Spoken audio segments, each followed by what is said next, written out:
یہ یہود و نصارہ کی خواہش کیا تھی؟ اللہ اکبر، ود کثیر من اہل الکتاب، یہ تو اہل کتاب کی خواہش تھی کہ یہ ایمان لانے کے بعد دوبارہ کفر کی طرف لوٹ آئیں، تو ان کی تمنا تھی۔ کیوں حسد کرتے تھے؟ حسدا من عند انفسہم من بعد ما تبین لهم الحق۔ حسد کس چیز کا کرتے تھے؟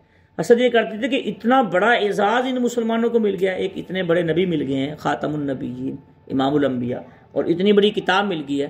ہماری تورات ایسی ہے جس کے اندر تو ہزاروں تحریفیں ہو چکی ہیں، نصارہ کہتے تھے انجیل ایسی جس میں ہزاروں تحریفیں ہو چکی ہیں، من مرضی کی تعریفات کی ہیں، لیکن مسلمانوں کا قرآن ایسا ہے اس میں کوئی تحریف نہیں ہے، اور جن نبی پہ اترا ہے وہ نبی بھی مثالی ہیں، وہ ہمارے نبیوں کے بھی نبی ہیں۔ تو یہ حسد کرتے تھے کہ یہ مسلمان، یہ چاہتے تھے اہل کتاب کہ دوبارہ یہ لوٹ جائے۔ تو آج دیکھ لیں اس دور میں کتنا کفر کتنی محنت کر رہا ہے اپنی طرف لوٹ آنے کی۔ اب تو ان کو اتنی محنت کرنے کی بھی ضرورت نہیں، مسلمان خود بخود پیسے کی خاطر، کوئی عہدے کی خاطر، کوئی لڑکیوں کی خاطر، کوئی عورتوں کی خاطر اپنے ایمان کو بیچ رہے ہیں، کوئی اسلام کو چھپا رہے ہیں۔ یہ اسلام کو چھپانا یہ بھی ایمان کو بیچنے کے مترادف ہے۔ نہیں بیچ کے جا رہے مسلمان کفر اس میں، یورپ میں نام نہیں بدل کے جا رہے۔ کتنے دکھ کی بات ہے، کتنے دنیا میں مسلمان ایسے ہیں جو اپنے نکاح چھپا کے جا رہے ہیں، جو اپنے نام بدل کے جا رہے ہیں، جو اپنے مذہب بدل کے جا رہے ہیں، جو اپنا قادیانی ہو کے جا رہے ہیں، اور بھی بہت سے مذہب بدل کے جا رہے ہیں۔ کوئی اپنے آپ کو سکھ اور ہندو کہلوا کے اس پہ فخر محسوس کرتے ہیں۔ ہوئے ہوئے میرے دوستو، یہی ہے ان کی خواہش۔ تو اس وقت تھی کہ مسلمان کفر کے ایمان کے بعد کفر کی طرف بدل جائے، لیکن اب مسلمان اتنا گر چکا ہے، اتنا گر چکا ہے کہ ان کی خواہشیں اب پوری ہو رہی ہیں۔ ہمارے نوجوان اتنے پیسے کے لیے گر چکے ہیں، چھوٹی چھوٹی بات پہ قسم اٹھا دینی، اپنا ایمان بیچ دینا، اپنے ایمان کی پرواہ کیے بغیر قرآن پاک اٹھا لینے، یا اپنے نام بدل لینے، مذہب بدل لینے، یہ کفر ہے، یہ غلط ہے۔ ایسے نہیں کرنا چاہیے، انسان کو بچنا چاہیے ان چیزوں سے۔ یہ ہمارے پاس سب سے قیمتی خزانہ دنیا میں صرف ایمان ہے، جو ہمارے ساتھ جائے گا، کام آئے گا۔ اسی کی بدولت ایک نہ ایک دن اللہ پاک ہمیں آخرت میں انشاءاللہ اسی کی بدولت بخش بھی دیں گے، اور ایک نہ ایک دن اسی کی بدولت انسان اگر اللہ نہ کرے جہنم میں چلا گیا تو ایمان کی بدولت ہی وجہ سے ہی جنت میں ایک نہ ایک دن جائے گا۔ تو اس ایمان کا سودا نہیں کرنا چاہیے انسان کو پیسوں کے لیے، عورتوں کے لیے، نکاح کے لیے، یا عہدے اور جلال کے لیے، یا یورپ کے لیے، یا دوسرے ملکوں کے لیے۔ اس کا سودا نہیں کرنا چاہیے۔ اپنا ایمان کبھی نہ بیچیں، یہ دنیا تو آنی جانی ہے۔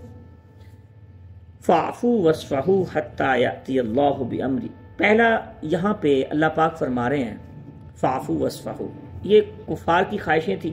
اللہ پاک فرما رہے ہیں کہ تم نئی امت تشکیل دے رہے تھے، رسول اللہ صلی اللہ علیہ وسلم کی جو دعوت تھی اس سے ایک نئی امت وجود میں آ رہی تھی، امت محمدیہ، اور محاذ تھا، کفار بھی تھے، ایک طرف یہود، ایک طرف نصارہ، ایک طرف دوسرے قبائل۔ تو اللہ تعالیٰ نے سب سے پہلے جو واسطہ پڑا مسلمانوں کو، رسول اللہ صلی اللہ علیہ وسلم کو، وہ کفار مکہ کے ساتھ پڑا تھا۔ تو اللہ مفسرین نے لکھا ہے کہ اللہ تعالیٰ نے فَاعْفُوا وَاصْفَحُوا، بھئی یہ جو منافقین ہیں جو تمہارے اندر رہ رہے ہیں ان کو چھوڑ دو، ابھی ان سے محاذرہ ہی نہیں کرنی۔ یہودی جو ہیں اہل کتاب ہیں ان کو بھی چھوڑ دو، نصارہ ہیں ان کو بھی چھوڑ دو۔ جو پہلا محاذ ہے آپ کا کفار مکہ، ان کے ساتھ پہلے آپ کی جنگ و لڑائی ہے۔ دیکھ لیں کتنی جنگیں کفار نے مسلمانوں کے خلاف لڑی۔ یہودی، یہ اوس اور خزرج اور بنو قینقاع اور بنو نذیر، یہ تو قافلے مدینہ منورہ میں آنے کے بعد ان کو نکالا گیا ہے۔ آپ نے تاریخ پڑھی ہوگی، سنی ہوگی۔ رسول اللہ صلی اللہ علیہ وسلم کی دین پھیلانے میں سب سے بڑی حکمت عملی یہ تھی کہ تمام قبیلوں سے، تمام قافلوں سے یکدم ٹکر نہیں لے لی، پہلے کفار کو نکالا ہے، ان سے جنگیں کر کے غزوہ بدر میں ان کو شکست دی ہے، اور کمال کی شکست دی، 70 کفار مارے گئے۔ آہستہ آہستہ پھر یہودیوں کو، نصارہ کو، باقی قبائل کو، دو راستے ہوتے تھے، کسی کے ساتھ کوئی کمپرومائز نہیں کیا، یا اسلام یا کفر۔ اسلام میں پورے داخل ہو جاؤ، اگر آپ کفر میں ہیں تو تمہارے لیے دو راستے ہیں، یہ اسلام کا طریقہ کار رہا ہے۔ یہ جو تیسرا راستہ منافقین کا ہے نا، یہ اسلام میں نہیں ہے طریقہ کار۔ جس کے ساتھ بیٹھے، جس کے ساتھ کھایا، جس کے ساتھ 4 دن زندگی گزاری، اس جیسی باتیں کرنی، اس جیسے مذہب اختیار کر لینا، اور اس جیسے لوگوں کو پسند کرنا شروع کر دینا۔ اسلام میں یہ چیز منافقت نہیں چلتی۔ اسلام کے اندر صاف کافۃ للناس، پورا داخل ہو، اگر اسلام میں داخل ہو، بات میں بھی عمل میں بھی اور انسان کے قول اور فعل میں بھی. یا ایھا الذین آمنوا لما تقولون ما لا تفعلون، کیوں کہتے ہو وہ بات جو تم کرتے نہیں. قرآن پاک پڑھ کے تو دیکھیں بھائی، بہت سے سبق ملتے ہیں ہمیں سے. تو فاعفو واصفحو، درگزر کا معاملہ کریں ان کو. یہ جو آپ کے آستین کے سانپ ہیں، مفسرین نے یہ لفظ لکھے ہیں، ان سے درگزر کا معاملہ کریں یہود و نصارہ سے. حتی یاتی اللہ بامری ان اللہ علی کل شیء قدیر، اللہ تعالیٰ ہر چیز پہ قادر ہے. آج کو کافروں سے ان شاء اللہ تعالیٰ آپ کو فتح دیں گے، کل کو یہودیوں سے، نصارہ سے. پھر بہت سے لوگ اتنی دیر میں مسلمان بھی ہو گئے تھے، بہت سے کفار مسلمان ہو گئے تھے. دعوت کا طریقہ کار بھی یہی ہے. وَأَقِیمُوا الصَّلَاةَ وَآتُوا الزَّکَاةَ، نماز قائم کرتے رہیں بس دھیان سے اپنے، اور زکوٰۃ ادا کریں. یہ مسلمانوں کی جو دو طرح کے لوگوں سے جو واسطہ تھا مسلمانوں کا، ایک تھا اندرونی دشمن اور ایک بیرونی دشمن تھے. اندرونی دشمن یہ یہودی نصارہ، یہ قریب قریب رہتے تھے، منافقین. بیرونی دشمن کفار مکہ ان کے ساتھ تھا. یہ جو میں نے بات پچھلی کی، اس کا ساری کا خلاصہ یہ ہے. آگے اللہ پاک فرما رہے ہیں تم تو نماز قائم کرو اور زکوٰۃ ادا کرو. نماز کی بڑی اہمیت، زکوٰۃ سے بھی زیادہ ضروری نماز ہے. ضروری دونوں چیزیں ہیں، لیکن نماز کو پہلے کیوں رکھا؟ کیونکہ نماز دن میں بندہ 5 دفعہ پڑھتا ہے، زکوٰۃ تو سال بعد ادا کرنی ہوتی ہے. 2024 چونکہ اب رمضان قریب ہے، 1-2 دن بعد رمضان شروع ہو جائے گا انشاءاللہ تعالی. 2024 میں جو حکومت پاکستان نے، باقی ملکوں کا نہیں، حکومت پاکستان نے جو زکوٰۃ کا نصاب نکالا ہے، وہ اس وقت 1,35,179 روپے اس نے نصاب مقرر کیا ہے. حکومت پاکستان نے زکوٰۃ کا نصاب جو مقرر کیا ہے، یہ سیونگ اکاؤنٹ میں یا PLS اکاؤنٹ میں یہ پہ زکوٰۃ کی کٹوتی ہوتی ہے. تو یہ یاد رکھیں، اس میں تھوڑا سا مسئلہ سمجھ لیں دوستو کہ زکوٰۃ ایک ہوتا ہے آپ اپنے ہاتھ سے ادا کریں، ایک ہوتا ہے حکومتیں ادا کریں.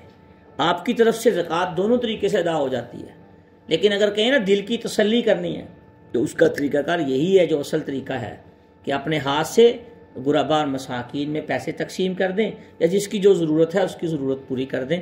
یہ زکوٰۃ ہے.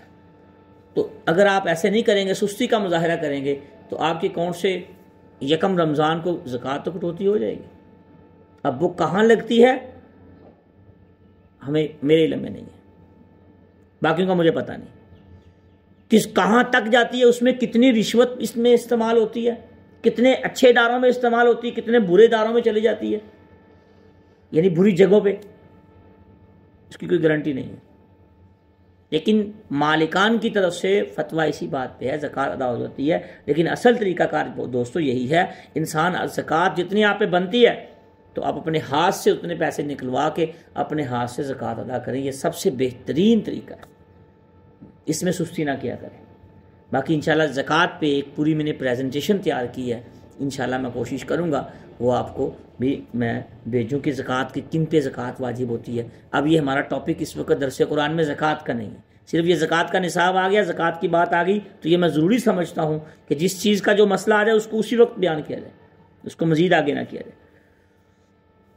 اور یہ یکم رمضان کو کٹوتی ہو جاتی ہے، کوشش کریں اس سے پہلے پہلے اپنی زکوٰۃ کے پیسے نکلوا کے پورا رمضان دیتے رہیں. جن جن پہ زکوٰۃ واجب ہے، فرض ہے، تو وہ اپنے زکوٰۃ، جس کے پاس اتنے پیسے ہیں اور زائد ہے، از ضرورہ ہیں، تو وہ اپنی زکوٰۃ ادا کریں.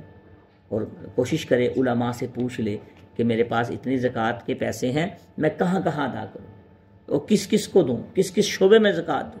تو وہ انشاءاللہ تعالی تفصیلات آپ کو آپ کے علم میں آ جائیں، اس کے مطابق اپنی زکوٰۃ ادا کرنی شروع کریں.